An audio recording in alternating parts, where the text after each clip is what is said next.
जय श्री राम, जय माता दी। एक भक्त है माँ की, बड़ा प्यारा क्वेश्चन किया कि प्रतिदिन हम माँ का हवन कैसे करें अपने घर में। आप कहते हो कि हमें अपनी पूजा पाठ का जो है दशांश हवन प्रतिक्रिया में करना चाहिए, और वैसे भी जो आमदनी होती है उसका भी हम दशांश निकालते हैं। इसी प्रकार से जो पूजा पाठ हम करते हैं, अगर उसका दशांश हम हवन के रूप में करते हैं तो कैसे करना चाहिए।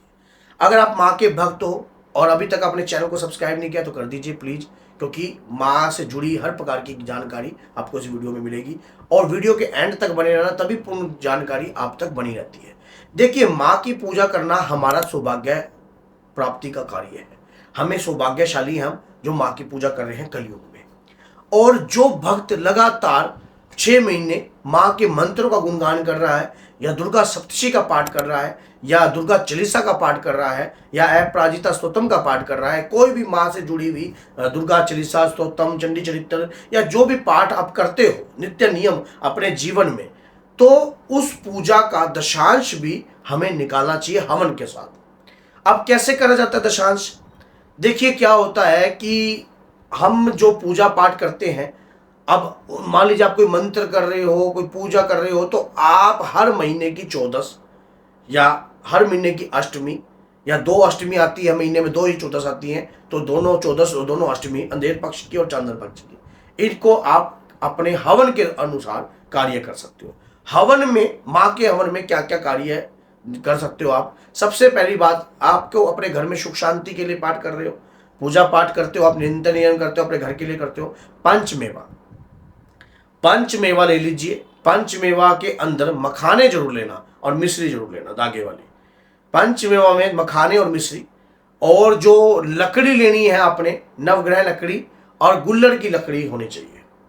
गुल्लड़ की लकड़ी हो गई आपकी, और उसके बाद अगर और तगर, ये 2 लकड़ियां बूटी जो है पंसारी से आपको मिल जाएगी, अगर और तगर। ये लेकर आप एक छड़ छड़ीला और नागर मोथा, छड़ छड़ीला और नागर मोथा भी ले लोगे तो और भी ज़्यादा उचित रहोगे। थोड़ा थोड़ा, क्वांटिटी ज़्यादा नहीं, थोड़ी थोड़ी लेना। छड़ छड़ीला और नागर मोथा थोड़ा थोड़ा ले लेना। इससे फिर क्या है, इस सारे सामान को मिक्स कर लेना पंचमेवा के अंदर। वो नागर मोथा और छड़ छड़ीला का थोड़ा सा चूड़ा बना लेना, और इसके बाद जो है थोड़ा सा केवड़ा ले लीजिए। मार्केट में मिल जाता है आपको केवड़ा, फ्रूट फ्रेग्रेंस का हो जाएगा, तो उससे गिर कर उससे फिर हवन कीजिए कंटिन्यू। मंत्र कोई भी हो सकता है। वैसे तो अगर कल्याण में मंत्र देखा जाए तो माँ दुर्गा का ओम दुम दुर्गाय नमः, ओम श्रीम दुर्गाय नमः, ये भी मंत्र बहुत जानदार है। ओम श्रीम दुर्गाय नमः, इस मंत्र से माँ की लक्ष्मी की कृपा प्राप्त होती है। साथ में घर में जो है दरिद्र हटता है, घर के अंदर जो है असाध्यकारी है, जो आपके जो असाध्य रोग है, पीड़ा है शरीर के साथ, वो हटती है। और ओम दुम दुर्गाय नमः मंत्र तो चमत्कारी है। ये दोनों मंत्रों से आप जो है प्रतिदिन जाप कर सकते हो, या फिर कोई दुर्गा चालीसा का अगर पाठ करता है तो दुर्गा चालीसा से भी आप हवन कर सकते हो। हवन सुबह के समय कर सकते हो, रात्रि को कर सकते हो, रात्रि को 12 बजे कर सकते हो, जब आपका मन करे। माँ के हवन के लिए आपको गाय का घी जो है अनिवार्य है। गाय का घी रखिए, और इससे जब आप इस प्रकार का हवन करोगे, गाय के घी से करोगे, भीमसेन कपूर लगाकर करोगे, घर में ऐसी सुगंध आ जाएगी ना, ऐसी सुगंध आ जाएगी घर में। पहली बात तो इस प्रकार का कार्य करने से एक तो आपके मंत्र पूजा पाठ जो है सिद्ध होने लग जाते हैं, और क्योंकि आप उसका दशांश निकाल रहे हो। दूसरी बात ये होती है कि जब आप ये कार्य करते हो, आपके घर में शुद्धिकरण होने लग जाता है।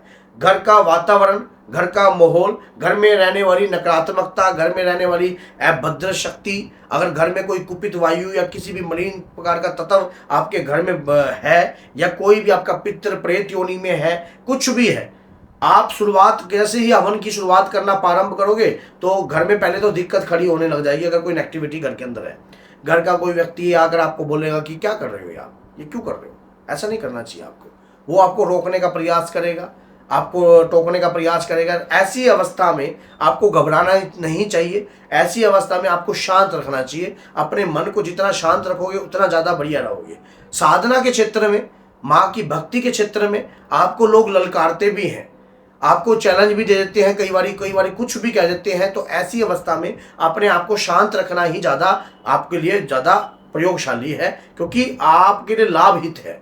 क्यों? आपकी ऊर्जा को कोई भी व्यक्ति आकर खराब करने की कोशिश करता है, आपके ओरे को मलिन करने की कोशिश करता है, आपके अंदर की भक्ति को ललकारने का प्रयास करता है। ऐसी अवस्था में आप अपनी भक्ति पे ध्यान दीजिए। जिस बहन ने इस प्रकार का क्वेश्चन किया है, अगर वो आपका पति आपका सहयोग नहीं कर रहा है तो अपने पति को मनाने का प्रयास कीजिए। तो अगर वो सो जाता है, उसके सोने के उपरांत कीजिए, या वो वर्क करने जाता है तब भी आप कर सकती हो। अगर पति विरोध करता है तो कोई ना कोई नकारात्मकता है, उसके कपड़ों के ऊपर से भी आप उतारा कर कर भी हवन में डाल सकती हो।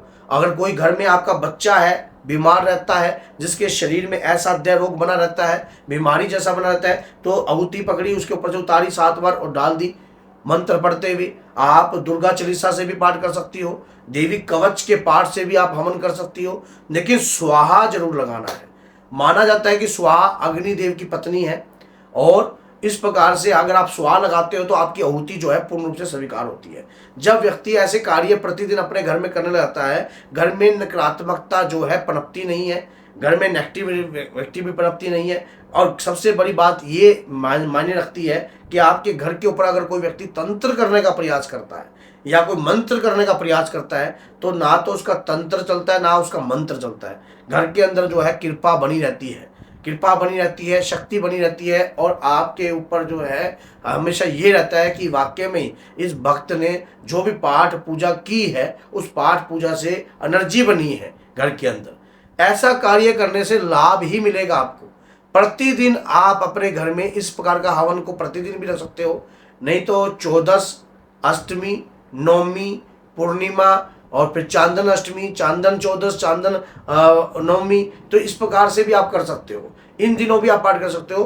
किसी विशेष दिन, माँ दुर्गा का दिन है, नवरात्रि में प्रतिदिन कर सकते हो 9 दिन। उसके दौरान जो है रोज आना, रेगुलर भी कर सकते हो, और रेगुलर करते हो आपकी शक्ति बढ़ती है, आपके घर में ऊर्जा बढ़ती है। आपको ये देखना चाहिए, अगर आप कर रहे हो तो आपके घर के मुख्य मंदिर में कर सकते हो। छोटा सा हवन कुंड ले आइए, आप आधा घंटा प्रतिदिन इस प्रकार का कीजिए। ओम दुम दुर्गाय नमः स्वाहा, ओम दुम दुर्गाय नमः स्वाहा, ओम दुम दुर्गाय नमः स्वाहा।